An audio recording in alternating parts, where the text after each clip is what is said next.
The Montgomery estate smells like pine and cinnamon, but it might as well be formaldehyde. I stand in the center of the living room, my fingers gripping a cream-colored gift box wrapped in silk ribbon, and I can't stop staring at what's inside. A lifetime VIP membership to Last Chance Love, an app explicitly marketed to desperate singles over 30. And beneath it, a hardcover book with raised gold lettering, How to Find Happiness When You Die Alone. A.T. The fire roars in the marble fireplace behind me. Outside the French windows, snow falls in thick, silent sheets, blanketing the manicured grounds. But inside this room, the cold has nothing to do with December weather. Bella giggles. The sound is high and sharp, echoing off the vaulted ceiling like breaking glass. I saw it on TikTok. My sister says, her voice dripping with false sweetness. The reviews were amazing. 5 stars for women who've given up on traditional dating. I don't look up. I keep staring at that horrible pink app card, at the cartoon illustration of a wilting flower that's supposed to represent women like me. Women who've supposedly expired. Take it, dear. My mother's voice cuts through the room.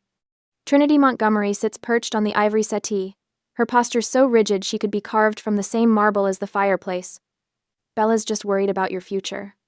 Don't let your ego turn you into a spinster forever. My father says nothing. Richard Montgomery stands near the bar cart, swirling bourbon in a crystal tumbler, studying the amber liquid like it holds answers he's not interested in sharing with me. His business partner, Harrison Sterling, shifts uncomfortably in the leather armchair beside him. Preston Sterling, Bella's fiancé, examines his phone with sudden, intense focus. I close the box. Slowly. My hands don't shake, though something inside my chest feels like it's cracking open. 8 months. It's been 8 months since I sent those invitations, since I spent 3 evenings at my dining table in Austin selecting the perfect cardstock, tying velvet ribbons by hand. 300-gram weight, the kind that whispers quality when you hold it. Nate had watched me from the doorway, his arms crossed, his expression careful. "Are you sure you don't need to call them?" he'd asked. I'd smoothed another ribbon, my fingers working the silk into a perfect bow. They're my parents. They wouldn't miss this. The memory sits in my throat like a stone. I delayed the ceremony for 30 minutes, staring at those 2 empty chairs in the front row, reserved for Dad, reserved for Mom. The signs I'd painted myself on small wooden plaques, decorated with wildflowers because my mother had once mentioned she liked daisies. That was 7 years ago, but I remember. I remember everything they forgot. Well? Bella leans forward on the sofa, her blonde hair cascading over one shoulder in a calculated tumble. Her engagement ring catches the firelight, a 3-carat diamond that cost more than my entire wedding. Aren't you going to say thank you? The words stick in my throat. Part of me wants to scream.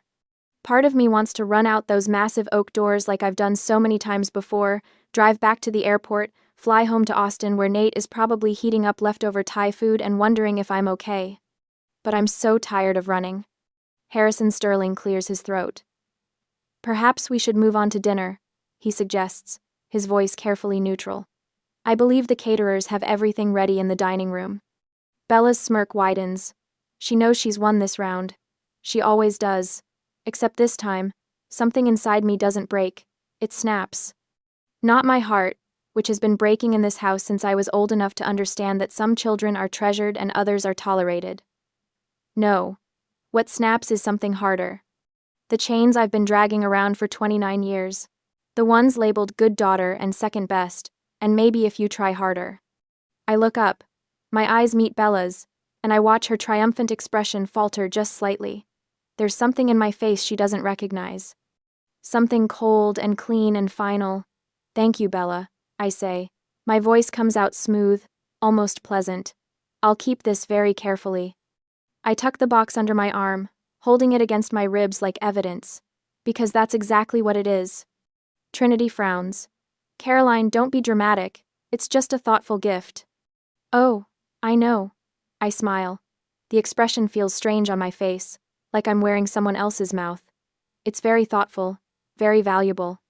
Richard finally looks at me, his gray eyebrows drawing together. "Caroline." It's a warning. The same tone he used when I was 16 and suggested that maybe, just maybe, Bella shouldn't get a BMW for her first car, when I'd received a 10-year-old Honda.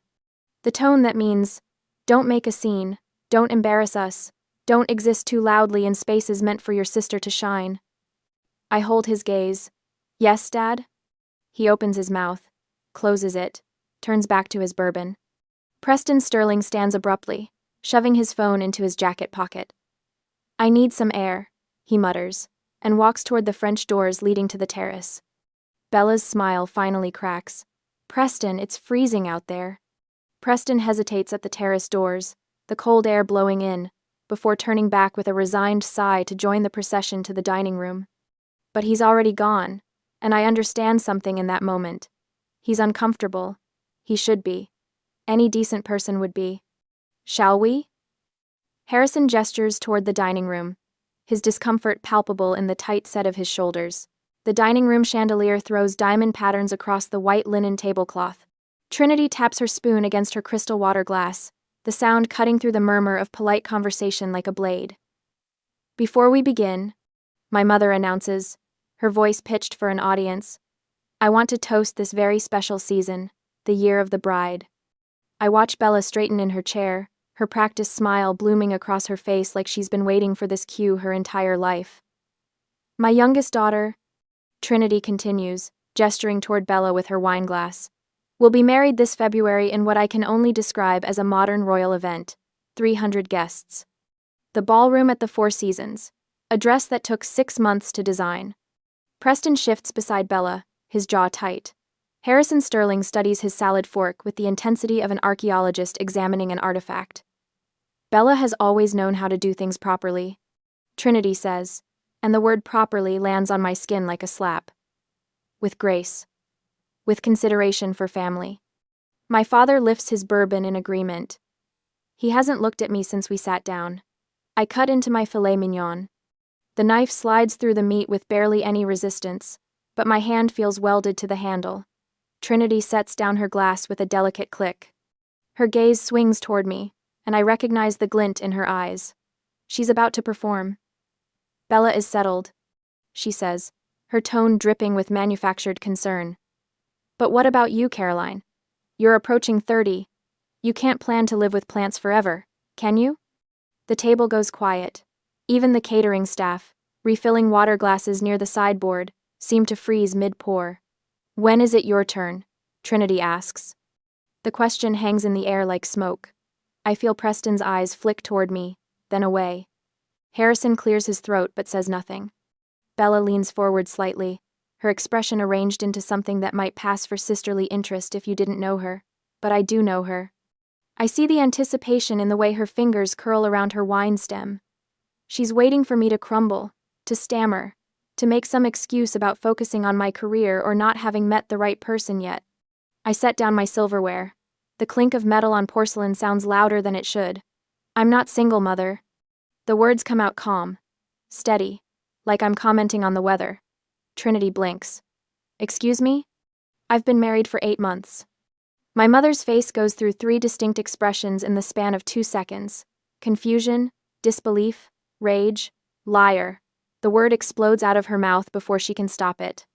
Her hand slams down on the table, rattling the silverware. Why would no one know about this? You secretly eloped in Vegas, didn't you? Is that why you've been so distant? I didn't elope in Vegas. Bella's face has gone pale, but she recovers fast. She always does. Are you making up stories to ruin my engagement party? Her voice cracks perfectly, hitting that sweet spot between wounded and incredulous. You've always been jealous of me, Caroline, but this is pathetic even for you. She turns to Preston, her hand finding his arm. Can you believe this? But Preston is looking at me, his attorney's brain clearly running calculations I can't quite read. I sent invitations, I say. My voice hasn't changed pitch. I sound almost bored, which is strange because my heart is hammering against my ribs like it's trying to escape. Via FedEx overnight, in February. My father's glass hits the table hard enough that bourbon sloshes over the rim. If you sent invitations and didn't get a reply, why didn't you call? His face is flushed, the vein in his temple pulsing. You did this on purpose, didn't you? To embarrass this family in front of the Sterlings? And there it is.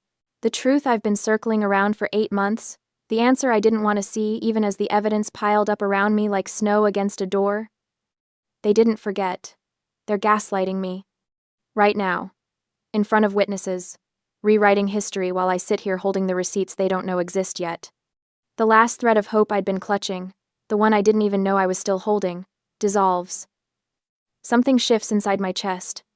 The architect in me takes over, the part that knows how to read blueprints and calculate load-bearing walls and understand exactly where pressure needs to be applied for a structure to fail.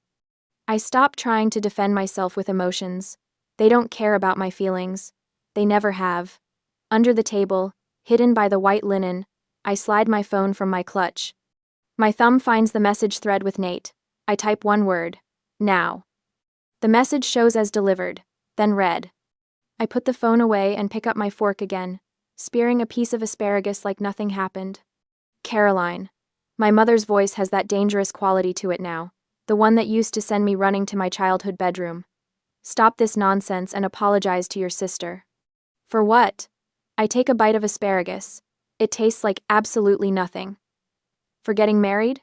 For inviting my family to my wedding? Which part needs an apology? Bella's eyes are bright with tears that haven't fallen yet.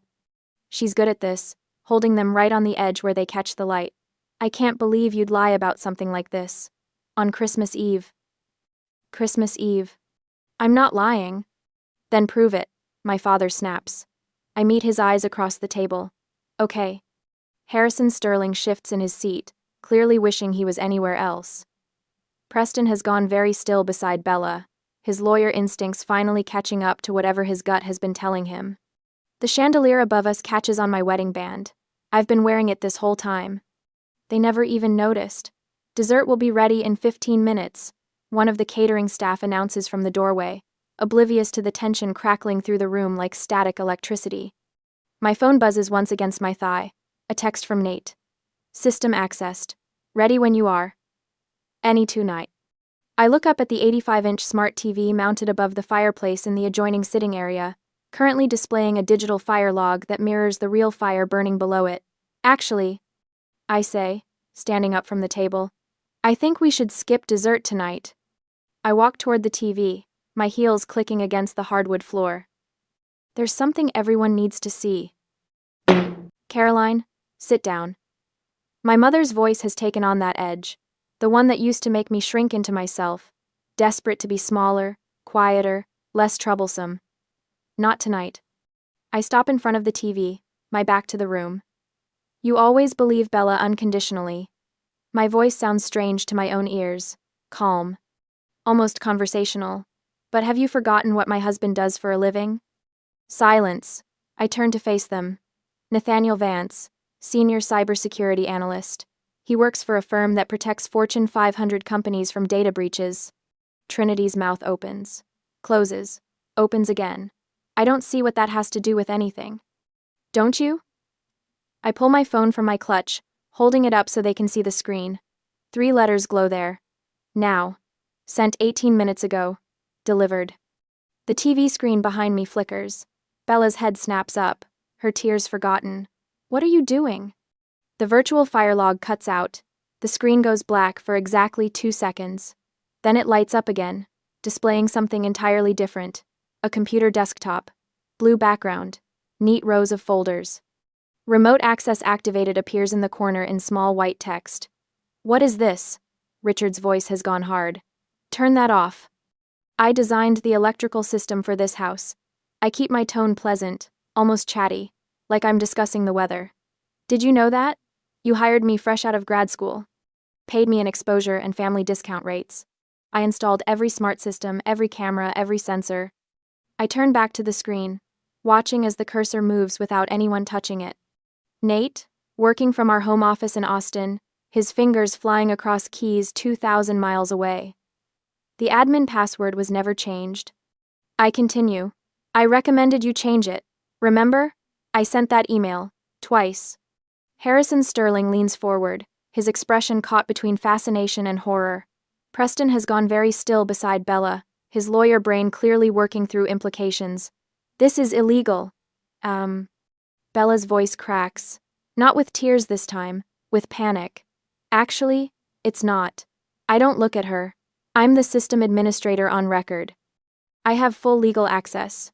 Nate is simply helping me retrieve my own files. Trinity stands up, her chair scraping against the hardwood. Files? What files? The cursor on the screen moves to a folder. The label makes Bella gasp. Project. Truth. When you dismissed my career as playing with plants. I say quietly, you forgot I'm an architect. Architect's plan. We think 3 steps ahead. We build systems designed to last. My father's face has gone red. You had no right to put cameras in our home without telling us. I told you. My voice stays level. I gave you a 40-page manual. You signed off on everything. There's a camera at the front door, one at the side entrance, one covering the driveway, all disclosed, all legal, all recording to a professional NVR system in your wine cellar. What's an NVR system? Trinity's voice sounds smaller now. Network video recorder. I finally turn to look at her.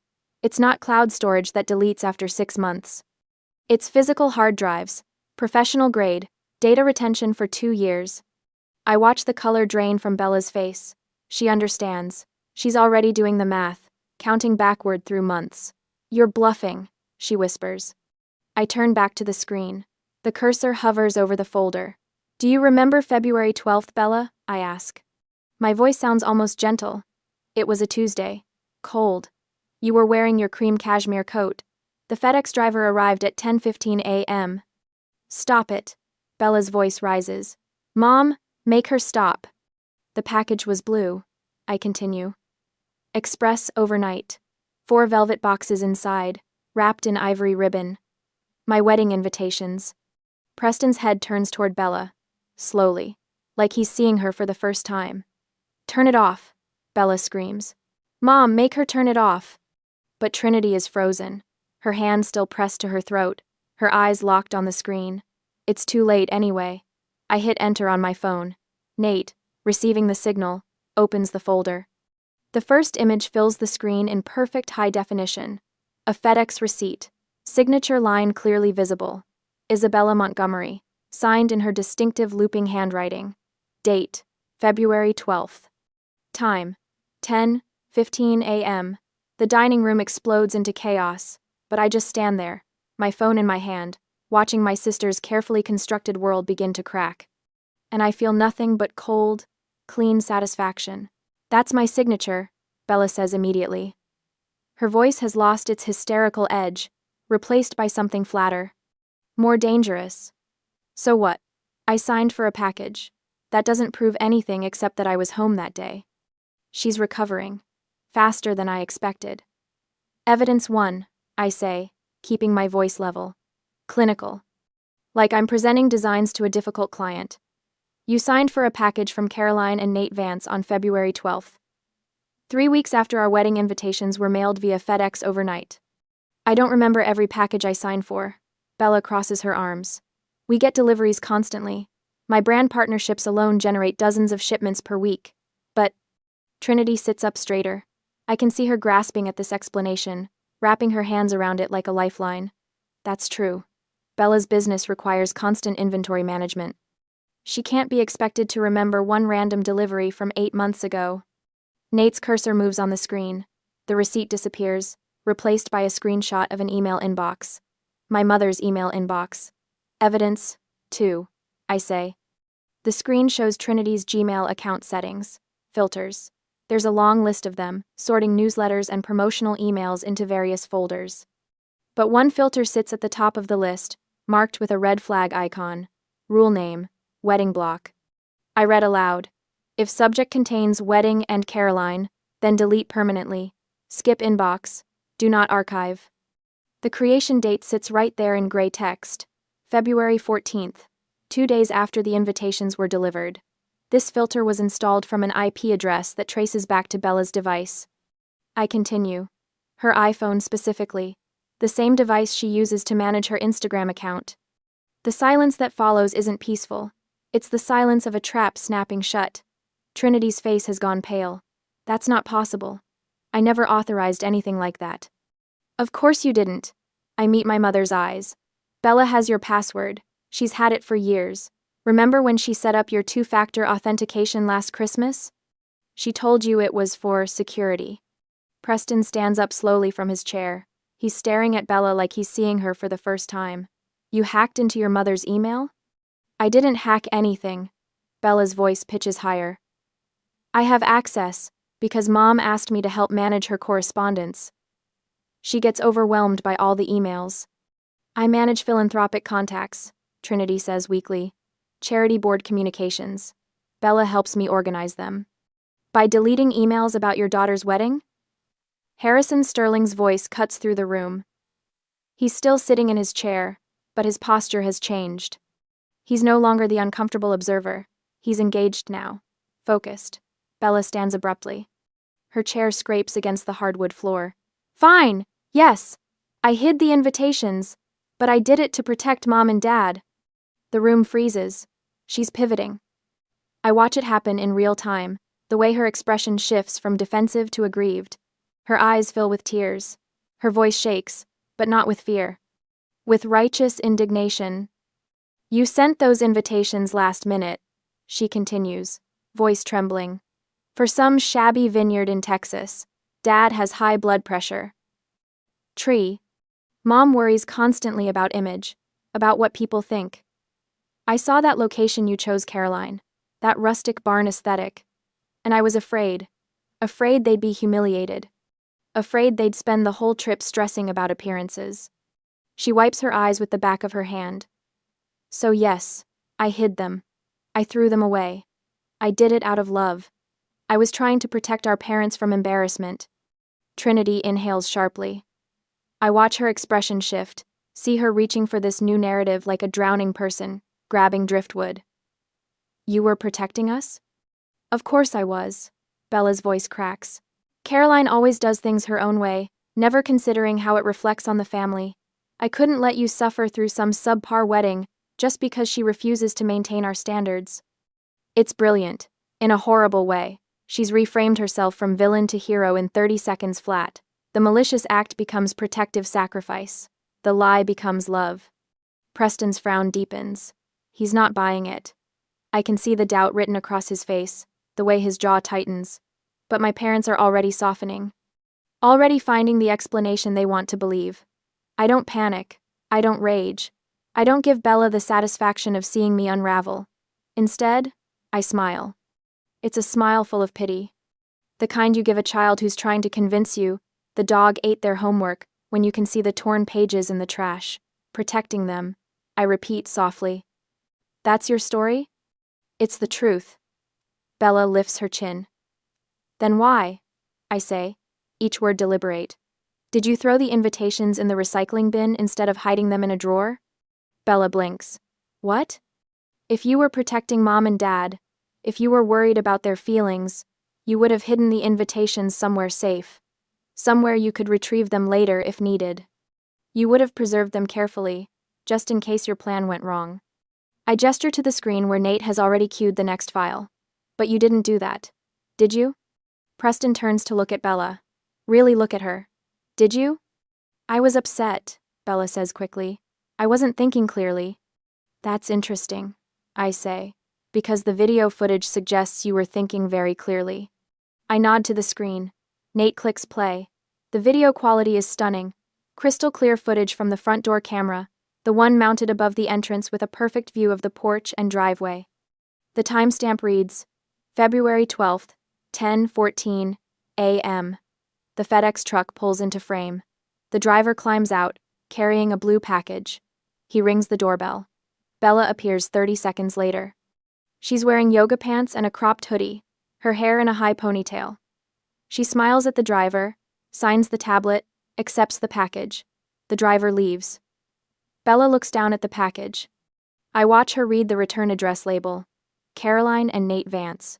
Her expression changes. The smile vanishes. Something cold and sharp takes its place. She doesn't look worried. She doesn't look protective. She looks furious. Bella glances around, checking if anyone's watching. Then she walks to the side of the house where the recycling bins sit behind a decorative lattice screen. She doesn't hesitate, doesn't pause, doesn't open the package to check the contents. She just hurls it into the bin like she's throwing out garbage. The 4 velvet boxes I'd wrapped so carefully probably crushed on impact. The invitations I'd lettered by hand likely bent and creased. She doesn't look back, just wipes her hands on her pants and walks inside. The video ends. The dining room stays silent. Even the fire in the hearth seems to hold its breath. Preston's face has gone blank. Carefully, deliberately blank. The expression of someone watching their entire future collapse. There's your protection, I say quietly. There's your love. The dining room holds its breath. I watch Preston's face cycle through expressions too fast to name. Confusion, realization, disgust. He stands so abruptly his chair scrapes against the hardwood floor, the sound sharp enough to make my mother flinch. You threw your sister's wedding invitations in the trash? His voice is quiet, which somehow makes it worse. Because you were afraid of sharing the spotlight? Bella reaches for his arm. Preston, I can explain. He jerks away from her touch. You gave her a book about dying alone when you knew she was married? He's staring at Bella like he's seeing her for the first time. Maybe he is. I cannot marry a monster. The word hangs in the air. Monster. Bella's face crumples. You don't understand, she's always... But Preston is already moving. He pulls the engagement ring off her finger with such force I'm surprised the band doesn't bend. The 3-carat diamond catches the chandelier light one last time before he places it on the table with a deliberate click that echoes like a gunshot. We're done, he says. My mother surges to her feet. Preston, don't be hasty. Bella made a mistake, but surely... A mistake? Preston's laugh is harsh. Mrs. Montgomery, your daughter committed mail tampering. She sabotaged her own sister's wedding. She lied to my face for 8 months. He shakes his head. I wanted to marry into a family with integrity. Clearly, I was mistaken about what I'd find here. Harrison Sterling rises beside his son, his expression carved from granite.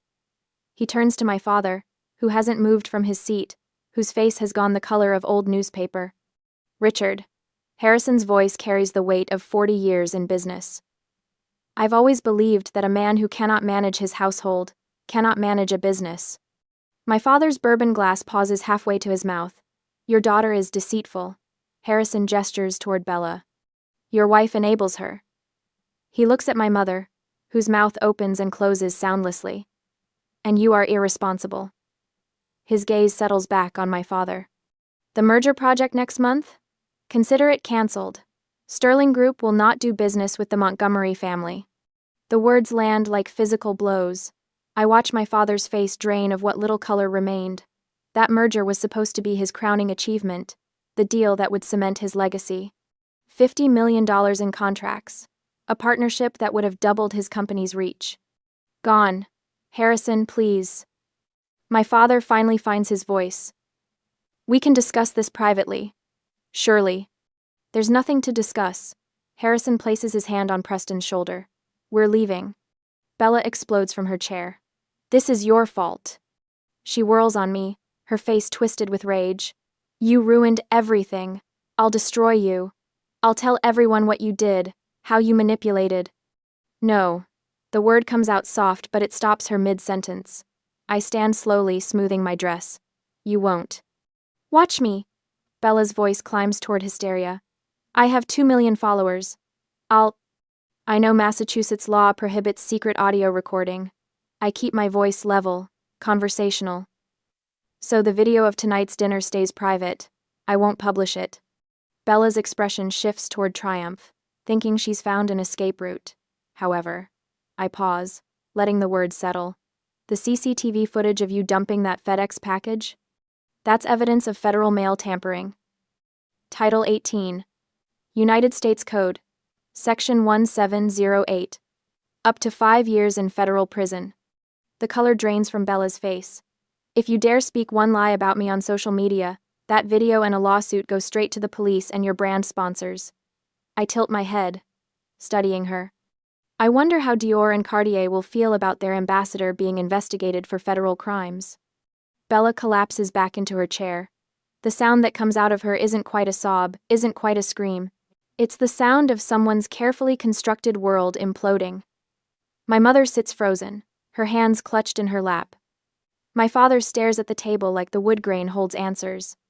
I reach for the cream-colored gift box, The one containing that horrible app membership and that cruel book that I put on the table.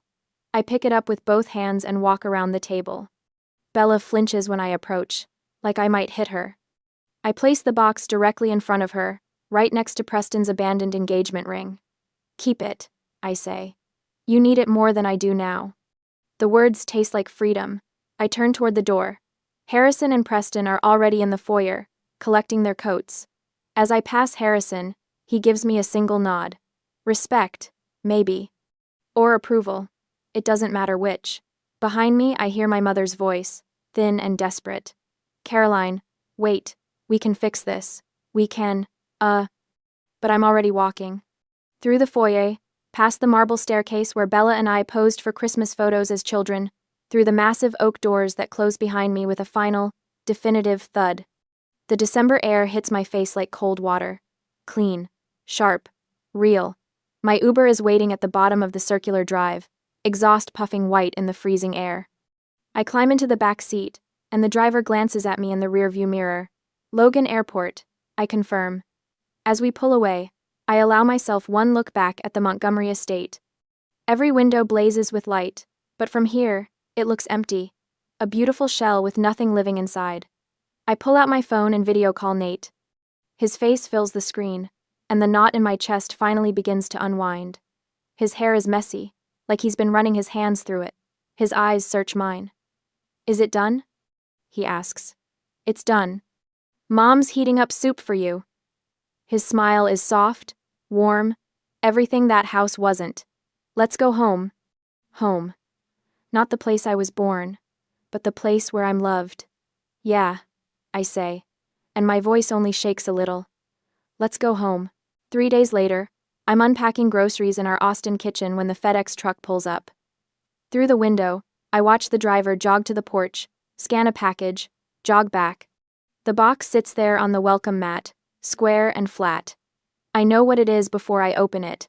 I can practically smell my father's desperation through the cardboard. Inside, a check. $50,000. The number seems obscene, written in my father's careful architect's print. The note is brief, typed on his business letterhead like this is just another transaction. I'm sorry. Please stay silent about the contract.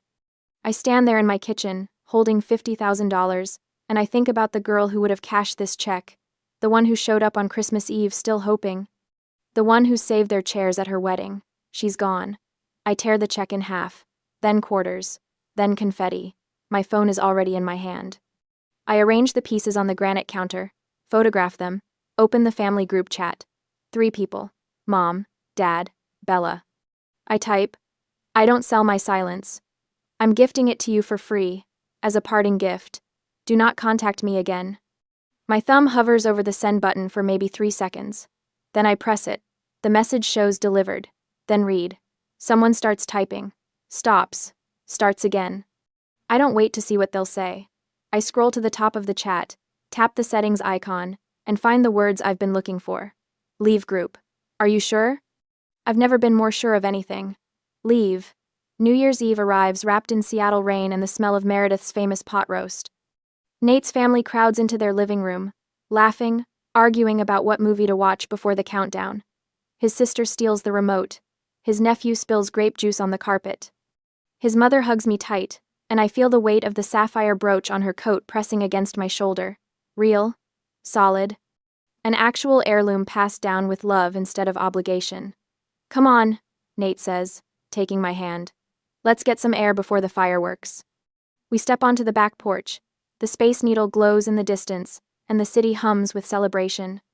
Nate wraps his arm around my waist, and I lean into him, breathing in rain and cedar and freedom. Any regrets? He asks quietly. I think about the empty chairs, the hidden invitations, the cruel gift, the check torn into pieces. Not one. The first firework explodes overhead, gold sparks against black sky. Nate's family cheers from inside, and through the window I can see them raising glasses, pulling each other into hugs.